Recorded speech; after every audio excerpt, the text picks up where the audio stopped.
ஓம் நமோ நாராயணா. இன்றைக்கி நம்ம ஒரு வித்தியாசமான இடத்த பார்க்க போகிறோம். எப்போதுமே இந்த பக்தி டிவி யூடியூப் சேனல் இருக்குது இல்லையா, சித்ரா பாலசுப்ரமணியன் வழங்கும் ஒரு வித்தியாசமான, கிட்டத்தட்ட மோஸ்ட்லி யாரும் பார்க்காத இடத்த போய் காமிச்சு அதோட சிறப்பை சொல்கிறது தான் இந்த பக்தி யூடியூப் சேனலோட வழக்கம். உங்களுடைய ஆதரவு மேலும் மேலும் எனக்கு தொடர்ந்து வழங்க வேண்டும். என்னுடைய சேனலை யாராவது சப்ஸ்கிரைப் பண்ணேன்னா தயவுசெய்து பண்ணுங்கள். ரெண்டாவது, இதெல்லாம் ஒரு ஆன்மீக விஷயம், நம்மளால் சில இடங்கள்லாம் போக முடியாது. அதனால் இந்த ஒவ்வொரு வீடியோவையும் நீங்கள் பார்த்து மகிழ்ந்தீங்கன்னா அந்த வீடியோவை உங்களுக்கு தெரிந்தவங்களுக்கெல்லாம் அனுப்புங்க. Please share my videos to all your friends and relatives. இப்போ நம்ம விஷயத்துக்கு வருவோம். இன்றைக்கி நான் கும்பகோணத்தில் நீங்கள் பார்க்காத, நிச்சயமாக பார்த்துருக்க முடியாது ஒரு இடத்த நான் காட்ட போகிறேன். அவரை அந்த இடத்த பற்றி சொல்கிற போது நான் ஒருத்தரை பற்றி கொஞ்சம் சொல்லணும். இவருடைய பெயர் என்ன என்றால் பக்திசாரர் அப்படின்னு பேர். இன்னொன்று சொல்லப்போனால் அவரை நம்ம பக்தன்னு வச்சுக்கலாம். இந்த பக்தனுக்கு பெருமாள் கட்டுப்பட்டார், அவர் சொல் பேச்சை கேட்டார். எப்படி இருக்கு இல்லையா? எப்போதுமே குழந்தைகள் பெரியவங்க பேச்சை கேட்பாங்க.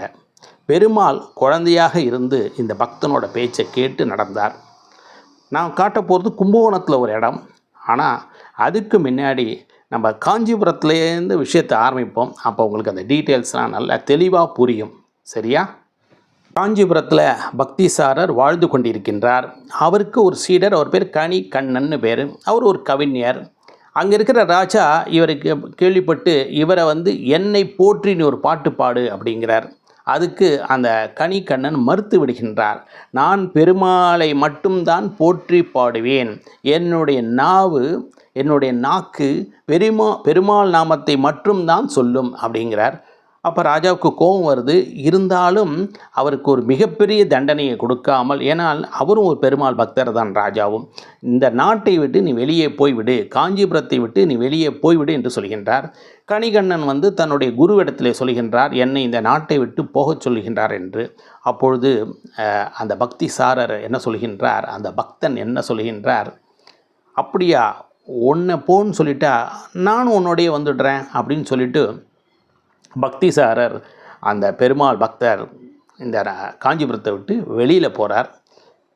இந்த பக்திசாரர் போகிறத பெருமாள் பார்க்குறார். அவருக்கு மனசு துடிக்கிறது. என்னுடைய பக்தன் இந்த நாட்டை விட்டு, இந்த காஞ்சிபுரத்தை விட்டு வெளியே போகும்போது எனக்கு இங்கே என்ன வேலை அப்படின்னு சொல்லிட்டு டப்புன்னு அவர் கிளம்பி போகிறார். அவர் கிளம்பி போகிறதே ரங்கநாதர் எதில் படுத்துட்டுருப்பார் உங்கள் எல்லாருக்கும் தெரியும். அவர் ஆதிசேஷன் பாம்பு மேலே தான் படுத்துட்டுருப்பார் இல்லையா? டப்புன்னு அந்த பாம்பும் சுருட்டி கொண்டு பெருமாள் பின்னாடியே போகின்றது. அங்கே காஞ்சிபுரத்தில் இருக்கும் மக்கள் எல்லாமே அதிசயத்து பிரமித்து பயந்து போய் இந்த காட்சியை பார்த்து கொண்டிருக்கின்றார்கள். பக்திசாரர் போகிறார், பின்னாடி பெருமாள் போகிறார், பின்னாடி பாம்பு போகிறது. பெருமாள் போனதுக்கப்புறம் அந்த மகாலட்சுமி தாயார் பார்க்குறாரு, பெருமாளே போயாச்சுன்னா எனக்கு என்ன இங்கே வேலை அப்படின்னு சொல்லிட்டு மகாலட்சுமி தாயாரும் அந்த ஊரை விட்டு வெளியே போகின்றார். எப்படி இருக்குது பார்த்தீங்களா? இதில் உடனே பதறி அடித்து மக்களெல்லாம் மன்னர் இடத்துல போய் சொல்கிறாங்க, இதுமாரி பெருமாள் போயாச்சு, மகாலட்சுமி தாயார் அந்த நாட்டை விட்டு போயாச்சு அப்படிங்கிறார். அங்கே கோலாகலமாக இருந்த அந்த காஞ்சிபுரம் அலங்கோலமாகி விடுகின்றது. மன்னன் பதறி அடித்து கொண்டு பக்திசாரர் இடத்திலே ஓடி வருகின்றான். ஓடி தான் தப்பு செய்துவிட்டேன் என்று மன்னித்து அருளும்படி கேட்டுக்கொள்கின்றான். நான் பக்திசாரர் அப்படின்னு சொல்கிறேன் இல்லையா, அது வேறு யாருமே இல்லைங்க, திருமிசை ஆழ்வார். அவருக்கு 900 பெயர். அந்த பக்தனுக்கு தான் பெருமாள் கட்டுப்பட்டு நடக்கின்றார்.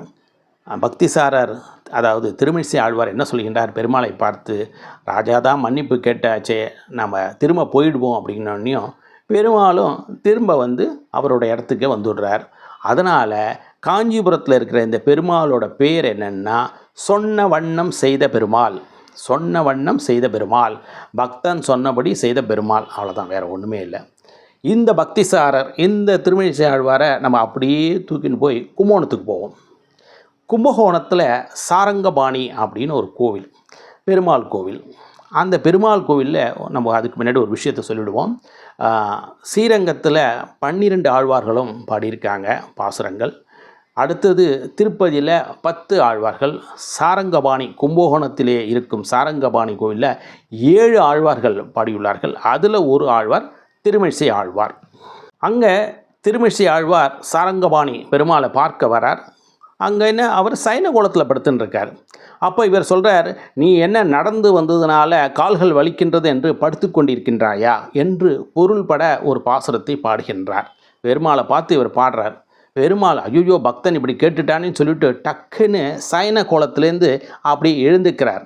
அப்படி எழுந்தோன்னையும் அந்த கோலமே ரொம்ப அழகாக இருக்குது, ரொம்ப அதிசயமாக இருக்குது. பார்க்கறதுக்கே ஒரு மெய்சிலிருக்கும்படி ஒரு ரொம்ப மெருகூட்டும்படியே அப்படியே இருக்குது. உடனே நம்ம பக்தி சாரர் திருமிழிசை ஆழ்வார் என்ன சொல்கிறார், வேண்டாம் வேண்டாம், நீ இந்த கோலத்திலேயே இருந்துடு. அதாவது எழுந்தும் எழாமலும் ஒரு கோலம், எழுந்தும் எழாமலும் ஒரு கோலம், அதை உத்தாசன சயனம் அப்படின்னு சொல்லுவாங்க. அந்த கோலத்தில் அவர் அங்கே இருக்கார். திருமிழிசை ஆழ்வார் நிறைய பாசுரங்கள் அங்கே பாடியிருக்கார். பல ஆண்டுகள் அந்த கும்பகோணத்திலே தங்கி பெருமாளை சேவித்து பூஜை செய்து பாசுரங்கள் பாடினார். இப்போ இந்த வீடியோவில் நான் உங்களுக்கு என்ன காட்ட போகிறேன்னா, நம்மளுடைய திருமிழிசை ஆழ்வார் எந்த இடத்துல தங்கி எந்த வீட்டில் வாழ்ந்து இந்த இடத்துக்கு வந்து பாசுரங்கள்லாம் பாடினார், அதை தான் நம்ம பார்க்க போகிறோம். நம்ம இவருடைய பெயர் பக்தி சாரர் இல்லையா, அதனால் ஒரு விஷயம் நம்ம தெரிஞ்சுப்போம். நம்ம உடம்புக்கு சக்திக்கு வைட்டமின்லாம் தேவை. உடம்பு நல்லபடியாக திடகாத்திரமாக இருக்கிறதுக்கு வைட்டமின் தேவை. நம்மளுடைய ஆத்மாவுக்கு மனசுக்கு தைரியமாக இருக்கிறதுக்கு என்ன தேவைன்னா, என்ன சக்தி தேவைன்னா வைட்டமின் கிடையாது, பக்தி. பக்திங்கிற சக்தி தான் நமக்கு நல்ல ஒரு மனோபலத்தை கொடுக்கும், நல்ல ஆத்மாவுக்கு ஒரு தைரியத்தை கொடுக்கும், ஆத்மாவை சுத்தகரிக்கும். அதனால தான் பக்தி தேவை. இந்த திருமிழிசை ஆழ்வார் பேரே பக்தி சாரர். வாங்க நம்ம இப்போ போய் அந்த திருமிழிசை ஆழ்வார் தங்கி இருந்த இடத்த போய் பார்க்கலாமா? ஓம் நமோ நாராயணா. ஓம் நமோ நாராயணா. இப்போ நீங்கள் பார்க்குறீங்க இல்லையா, இதுதான் சாரங்கபாணி கோவில். இங்கே தான் அவர் உத்தான சயனங்கிற கோலத்தில் இருக்கார் திருமிழிசை ஆழ்வாருக்காக. இப்போ இந்த கோவிலுக்கு அவர் என்ன பண்ணுறார், இங்கிருந்து ஒரு 400 மீட்டர் தூரத்தில் இருக்கிற ஒரு தெரு பெயர் சாத்தார தெரு அப்படின்னு கும்பகோணம் டவுன்லேயே தான் இருக்குது. அந்த தெருவை தான் நீங்கள் பார்க்க போகிறீங்க. அதுவும் மூர்த்தி செட்டி தெரு அப்படிங்கிறது ஒரு ஜாயிண்ட். இப்போ நீங்கள் அதை பார்க்குறது பெரிய கடை தெருவுலேருந்து மூர்த்தி செட்டி தெரு, அது வழியாக வந்தீங்கன்னா அப்படி அந்த கார்னர் வந்து சாத்தார தெரு. சாத்தார தெருவை நோக்கி நம்ம போகிறோம். அங்கே அந்த திருமிழிசை ஆழ்வார் தங்கியிருந்த வீட்டோட அந்த சன்னிதானத்தோட கோபுரத்தை தான் நீங்கள் அங்கே பார்க்குறீங்க. இது பாருங்கள், அவர் வாழ்ந்த வீடு. பல ஆண்டுகள் இந்த வீட்டில் இந்த இடத்துல தங்கி தான் அவர் பெருமாள் கோயிலுக்கு போய் சேவித்து பாசுரங்களை இயற்றினார். அந்த இடத்துல நம்ம அந்த இடத்த பார்க்குறதும், அந்த கோயில் உள்ள நுழையிறதும், அந்த அவர் நடந்த அந்த பாதையில் நாமும் நடக்கிறது எவ்வளோ பெரிய பாக்கியம் இல்லையா? அந்த இடத்த உங்களுக்கு பக்தி யூடியூப் சேனல் உங்களுக்கு காட்டுறது.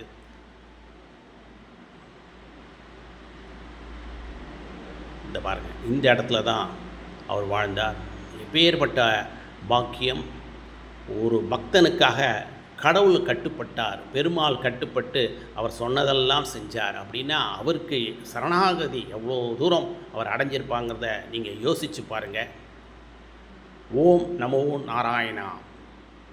உங்களின் ஆன்மீக பயணத்தில் சித்ரா பாலசுப்ரமணியன். இந்த இடத்துல நீங்கள் பார்க்குறீங்க. இந்த இடத்த, இந்த வீடியோவை உங்கள் ஃப்ரெண்ட்ஸ், ரிலேட்டிவ்ஸ் எல்லாருக்கும் அனுப்புங்க. இந்த பாக்கியம் எல்லாருக்கும் கிடைக்கட்டும். Please share this YouTube to all your friends and relatives. Thank you very much.